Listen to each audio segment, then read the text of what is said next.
Hey everybody, I'm John and this is Blind Whiskey Reviews.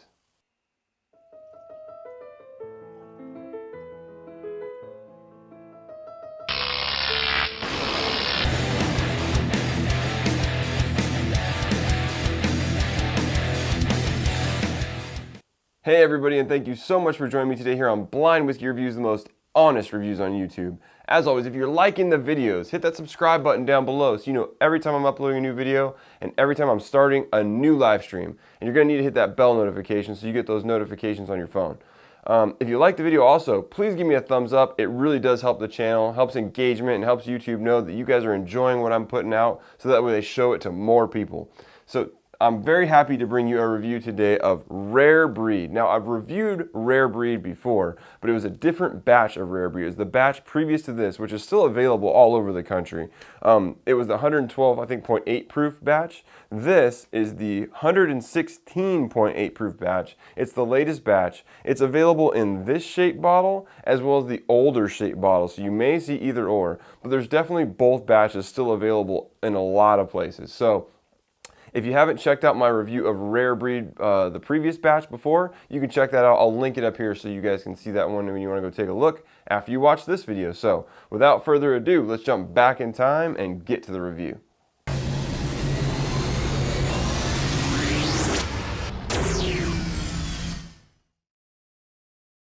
All right, everybody, let's get into the whiskey. The color on this one, I got another whiskey that's a bit like on the dark amber side, slightly copper colored, got a little of that coppery orange hue to it. Alcohol wise, sticking to the glass pretty well. Legs are real slow to come down. On the nose, on the first sniff of this whiskey, it almost gives me that like that really deep, like oaky, herbal kind of character you get sometimes. A little bit of heat, a little bit of alcohol.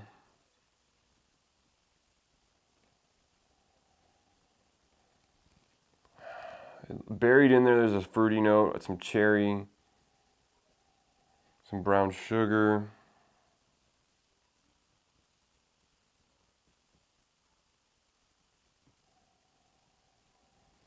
Nose doesn't smell overly complex, so let's get into the taste. Cheers.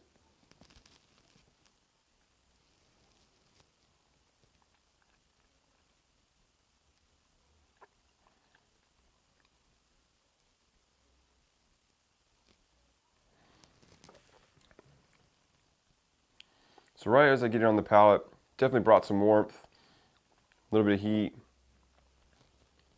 Slight burn, but very rounded. Some nice fruity characters, deep fruits. We've got a lot of that plum character, like black currant. Like so, there's like, but once it goes towards the back of the palate, you almost get that oaky herbal quality to it. A little bit of vanilla, definitely some dark cherry. So far, so good. Let's get another taste.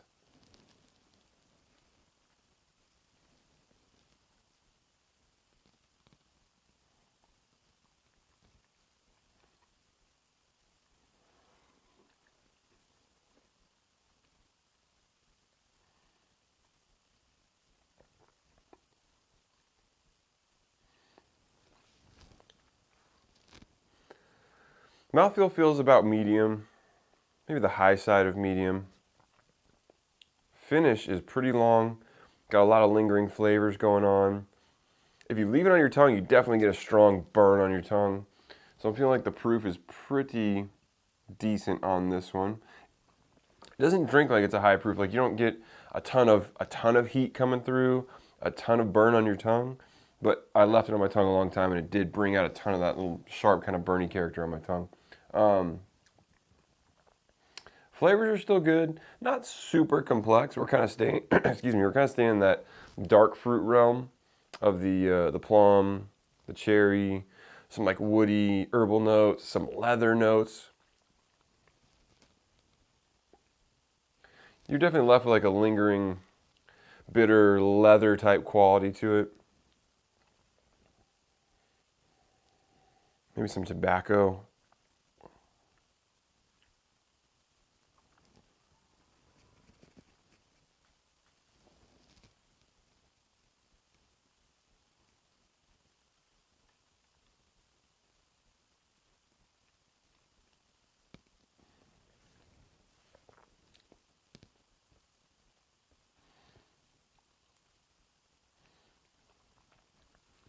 There's a good amount of complexity on the palate that I didn't pick up as much on the nose.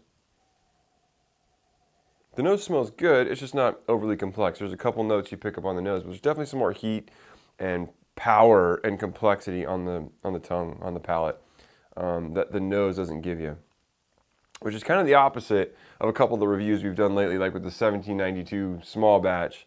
That one delivered so much on the nose and didn't give you much on the palate, and I would much rather what we've got going here, which is a lighter nose that doesn't set you up to be disappointed, because this nose is good, but the palate is better.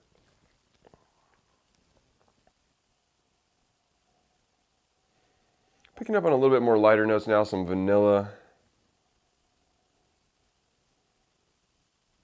Maybe just the slightest hint of like light fruit, like apple. But I think this one's good.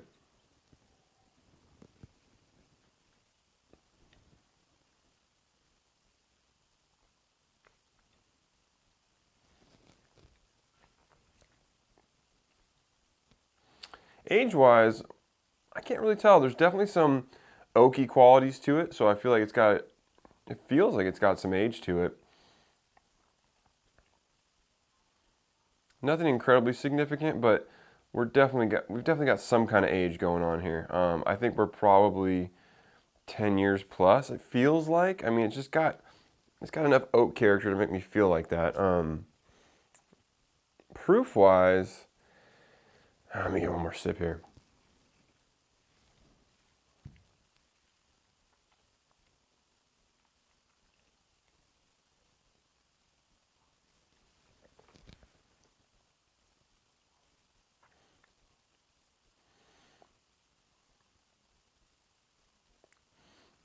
Yeah, proof-wise, I'm not sure. I mean, it feels higher. There's some heat there. So I feel like maybe there's definitely a lot of flavor. So maybe we're in that like 110 range. Feels about right. Maybe more. Like it definitely has some heat. It definitely has some lingering heat. So maybe we're even higher than that. Maybe we're like in the 115 plus range. Let me add a couple drops of water and see where we're at. There's definitely some herbal qualities to this too. So I'm wondering if we are a higher rye bourbon or a lower rye rye.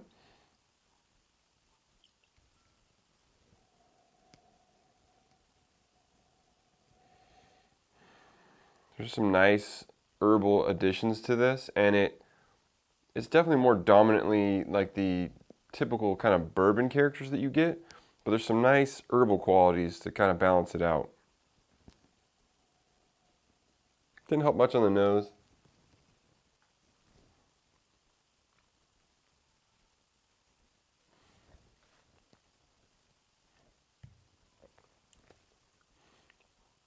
Brought forward some more light characters, lighter fruits, apple, pear, maybe even a little touch of citrus, kind of like that orange rind character.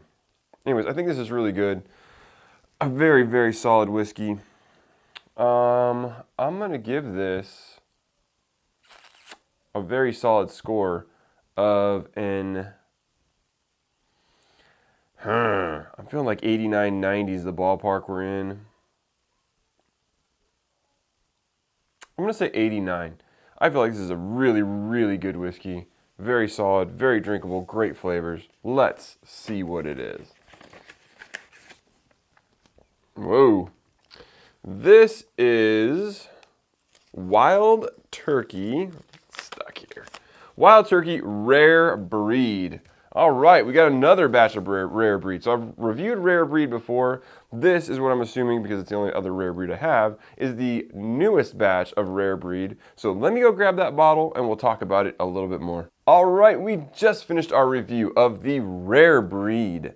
This is the latest batch, the 116.8 proof, bottled at 58.4% alcohol by volume. So, as you saw in the review, I really enjoyed this whiskey, and I think I liked this whiskey better than I did the last batch. So, what we're going to need to do, obviously, we're going to need to do a side-by-side comparison. So that video will be coming somewhere here in the near future. I will link it up here once I post it. So if you're watching this video, you can check that one out if you want to. But from my memory, and it's been a while since I've drank it, but from my memory, I feel like I like this one better. I think it had a little bit more depth and complexity than the 112, I think it was 0.8 proof batch did. So I would definitely say at this point, I'd lean towards this one, but we're going to do that side by side so you guys know definitively which one I think is better. But all in all, they're both great whiskeys. I really enjoyed the previous batch, and I think I enjoyed this one just a little bit more. It's a fantastic whiskey. It has tons of depth and complexity, a nice spicy character, like a nice spicy backbone like all the Wild Turkey whiskeys have. And I think I pointed that out in the review that I really felt like this was either a high rye bourbon or a low rye rye. So it's obviously a high rye bourbon. Proof-wise, I said it was what? 110, 115 potentially, and it's 116.8. So we were pretty close on that one. But it doesn't drink like it's that proof. Like there's a warming quality to it that suggests it's got proof like that, but it definitely doesn't have that heat over the tongue. There's no sharp burn to it. It's just a nice, smooth, drinkable, flavorful whiskey, and I would highly recommend picking this one up if you can find it, which I'm sure you can because Wild Turkey's available everywhere. Now, price-wise, this whiskey has a bit of a range to it. The last bottle of Rare Breed I bought for about $40. I typically see it go for a little bit more than that, maybe like in the $45 range. I was able to pick this one up out of state, which I live in California. I was traveling and I was able to pick this up for $35, which is just a total steal. So if you can find this whiskey for 45 bucks or below, it's a steal. It is a fantastic whiskey. I would even pay $50 for it. I mean, it's just a great, drinkable, flavorful whiskey. If you like Wild Turkey, you're going to love this. So I highly, highly recommend it. If you haven't had it before, get out there, buy a bottle. I don't think you're going to be disappointed. So let me know what you think of the latest batch of Rare Breed or any of the batches of Rare Breed in the comments down below. You can follow me on Instagram and Twitter at blind_reviews. You can send me an email at blindwhiskeyreviews, that's whiskey with an E, @gmail.com. And until next time, cheers.